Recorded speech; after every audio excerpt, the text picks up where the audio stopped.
Comment చేస్తారు, గొడవలు పెట్టుకుంటారు. అసలు ఈమె మరి ఎవరు ఈ అఘోరి అంటే ఎవరో, వీళ్ళ సిద్ధాంతాలు ఏంటో మనకు తెలీదు. ఆ వీడియోలకు వచ్చి హల్చల్ చేయడం, మీడియాకు బుద్ధి ఉండాలి. ఇలాంటి వాళ్ళందరికీ హైప్ కల్పించి కొందరు మీడియా వాళ్ళు ఇవి మన మీద రుద్దుతున్నారు. అంటే వాళ్ళకి టీఆర్పీ రేటింగ్లు బాగున్నాయేమో మన మీద బాగా రుద్దుతున్నారు. అసలు వినండి ఆ మాటలు ఎంత జుగుప్సాకరంగా ఉన్నాయో. ఒక్కొక్కరిని ఊచకోత కోస్తాను, త్వరలో రాబోయే విపత్తును ఆపడానికి చాలా త్యాగాలు చేసి, చాలా తపస్సు చేసి ఈ రోజుకు మేము పోరాటంలో దిగాము. నేను తలుచుకుంటే నా దేశం నుండి ఈ ముస్లిం సామ్రాజ్యాన్ని మొత్తం ఊచకోత కోస్తాను.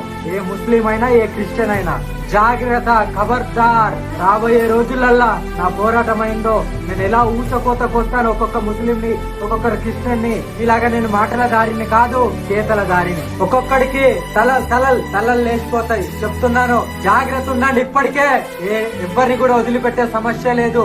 ఏమండి ఏంటండి అసలు ఈ మాటలు? సభ్య సమాజానికి ఏమైనా ఉపయోగపడే మాటలు ఇవి? ఇప్పుడు నేను ఒక పాయింట్ అడుగుతాను, ఇలాంటి వాళ్ళకి సపోర్ట్ చేస్తున్న వాళ్ళని ఒక పాయింట్ అడుగుతాను. కత్తులు ఉంటే సరిపోద్దా నరుక్కుంటూ పోవడానికి?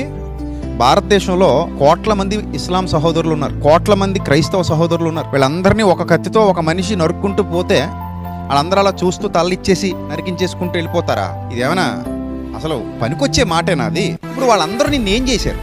నిన్నేమన్నారు? అసలు నిన్నేమైనా బాధ పెట్టారా? నీకేమైనా నీ కడుపు దగ్గర కూడుకొట్టారా?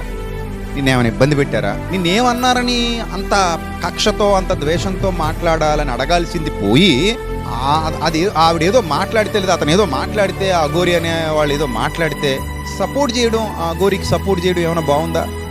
ఆలోచన చేయండి ఒకసారి. చాలామంది అఘోరీలు ఉన్నారు, చాలామంది హిందూ స్వామీజీలు ఉన్నారు. వాళ్ళందరూ ఈ అఘోరిని సపోర్ట్ చేయట్లా, తిడుతున్నారు పైపెచ్చు. అసలు మా హిందూ మతానికి ఈ అఘోరికి సంబంధం లేదని చెప్తున్నటువంటి ఎంతోమంది స్వామీజీలు ఉన్నారు, బాబాలు ఉన్నారు, పండితులు ఉన్నారు, పురోహితులు ఉన్నారు.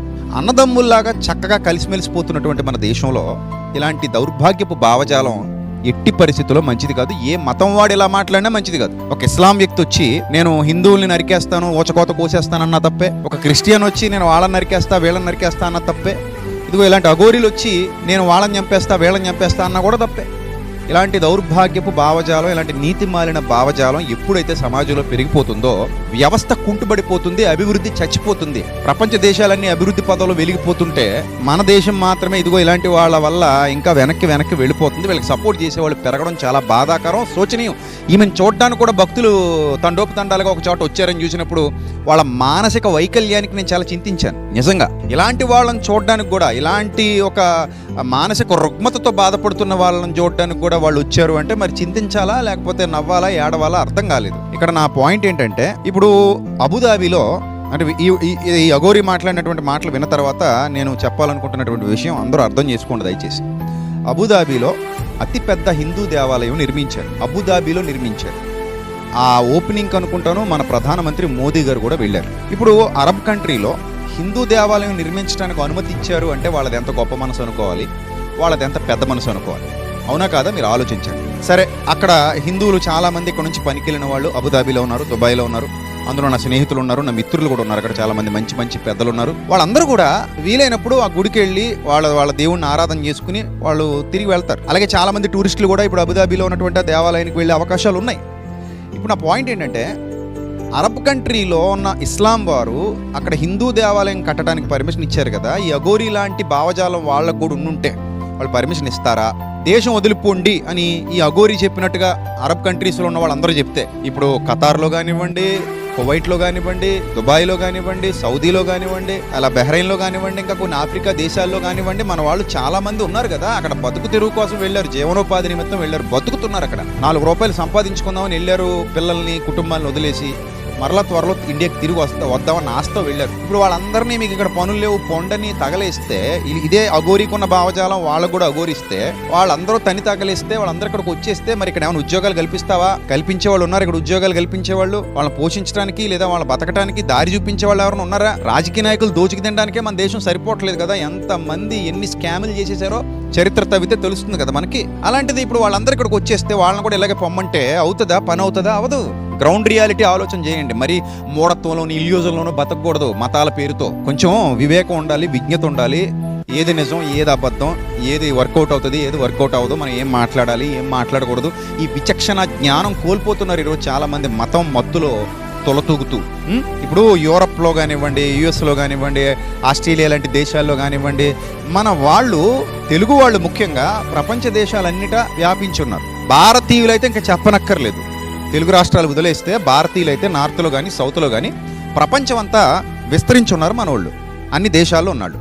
ఇప్పుడు ఆ యూరప్ కంట్రీస్లో నుంచో లేకపోతే ఇస్లాం కంట్రీస్లో నుంచో మీరు వెళ్ళిపోండి అంటే మన దేశం ఏమవ్వాలి, మన వాళ్ళ జీవితాలు ఏమవ్వాలి, ఉద్యోగాలు ఏమవ్వాలి, బ్రతుకులు ఏమవ్వాలి? ఇప్పుడు తెలుగు సభలు నిర్వహిస్తున్నారు చాలా చోట్ల, అమెరికాలో కానివ్వండి, వాళ్ళు చాలా తెలుగు సభలు తెలుగు వారిని ఇన్వైట్ చేసి నిర్వహిస్తూ ఉంటారు. మరి వాళ్ళందరూ అక్కడ దేవాలయాలు నిర్మించుకుంటున్నారు, వాళ్ళు అక్కడ పూజలు చేసుకుంటున్నారు, వాళ్ళ భక్తి చేసుకుంటున్నారు. మరి ఎందుకు ఆలోచించలేకపోతున్నారు ఈ మత ఉన్మాదంతో రగిలిపోతున్న వాళ్ళు ఇలాంటి విషయాలు? సో ఈ అఘోరికి హిందువులు సపోర్ట్ చేయరు. నేను ఖచ్చితంగా చెప్తున్నా, హైందవ సోదరులు ఎవ్వరు ఈ అఘోరికి సపోర్ట్ చేయరు.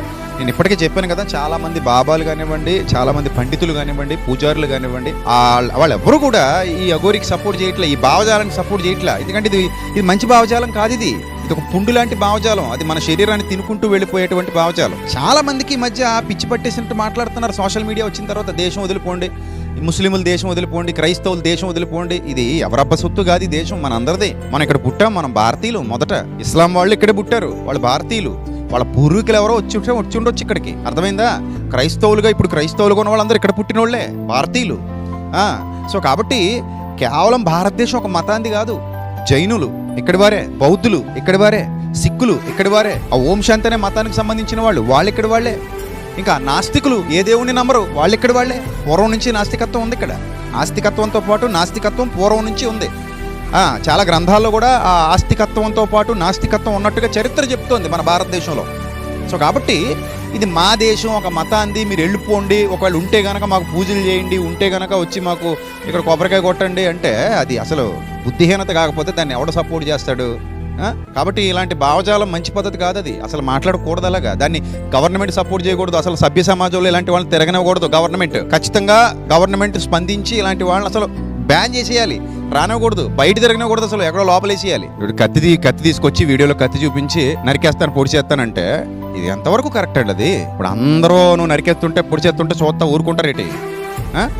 వాళ్ళలో కూడా అలాంటి భావజాలం ఉంటే ఎవరో కొందరు, అందరూ మంచోళ్ళు ఉంటారు కదా, ఎవరో చెడ్డోళ్ళు ఉంటారు, అందరూ శాంతిగా ఉండరు కదా, ఎవరో కొంత హింసాత్మకంగా ఉండేవాళ్ళు ఉంటారు. అలాంటి వాళ్ళు ఉంటే మరి గొడవలు పెరగవా? మీడియా వాళ్ళు దయచేసి గమనించాలి, ఇలాంటి వాళ్ళకు అసలు హైప్ ఇవ్వకండి ప్లీజ్. మనం చూపించడానికి, మీరు చెప్పడానికి చాలా న్యూస్లు ఉన్నాయి సమాజంలో, అవి చెప్పండి.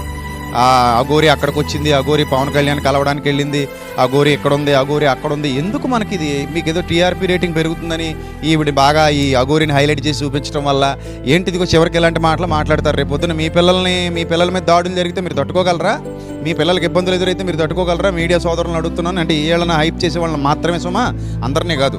సో ఎందుకు ఇలాంటివి మనకు అవసరమా? ఆలోచన చేయండి. మీకు వీలైతే మానసిక వైద్యుడి దగ్గర తీసుకెళ్ళండి ఈ అఘోరిని. మానసిక వైద్యుడి దగ్గర తీసుకెళ్ళి ట్రీట్మెంట్ చేయించండి.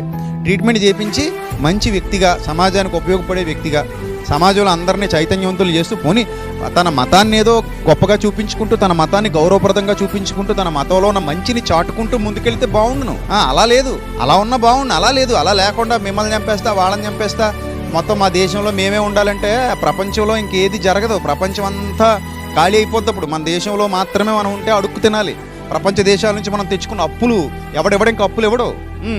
ప్రపంచంతో కలిసి బతుకుతున్నాము, అనుసంధానమే బతుకుతున్నాం. మోదీ గారి ప్లాన్ కూడా అదే కదా, ప్రపంచం అంతటిని అనుసంధానం చేస్తూ అందరితో కలిసిమెలిసిపోతూ మనం అభివృద్ధి పొందాలని నేను ఆలోచిస్తున్నాడని మీడియాలో చెప్తున్నారు కదా. మరి అలాంటప్పుడు మరి అఘోరి మాట్లాడిన మాటలు వాళ్ళు సపోర్ట్ చేస్తారేట? అసలు ఎవడు బుద్ధునుడు ఎవడు సపోర్ట్ చేయడు, జ్ఞానవంతుడు ఎవడు సపోర్ట్ చేయడు ఇలాంటివి.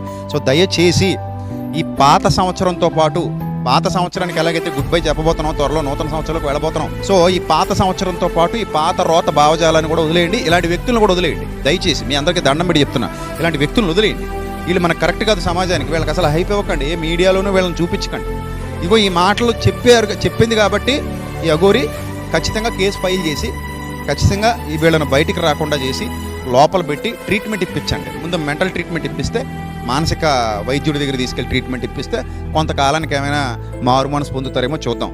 అంతేగాని ఇలాంటి భావజాలంతో మిమ్మల్ని పొడి చేస్తా, మిమ్మల్ని చంపేస్తా, వాళ్ళని నరికేస్తా, వీళ్ళని నరికేస్తా అంటే అది సమాజానికి మంచిది కాదు. దయచేసి ఇలాంటి వాళ్ళని సపోర్ట్ చేయొద్దు. చేసేవాళ్ళు ఎవరైనా ఉంటే ఇది మంచి పద్ధతి కాదు. మూఢత్వంతో, మూర్ఖత్వంతో ముందుకెళ్ళడం వల్ల మనం ఏమీ సాధించలేం. సో కాబట్టి రాబోయే నూతన సంవత్సరంలో అయినా ఇలాంటి చెత్త భావజాలం లేకుండా మంచి మనసుతో అందరూ ప్రశాంతమైన వాతావరణంలో కలిసిమెలిసి హాయిగా ఆనందంగా భారతీయత చాటాలని, అందరూ ఆప్యాయంగా ఒకరినొకరు గౌరవిస్తూ ముందుకు పోవాలని మనస్ఫూర్తిగా కోరుకుంటూ నా మాటలు ముగిస్తున్నాను. God bless you all, love you all, thank you, God bless you, thank you, love you.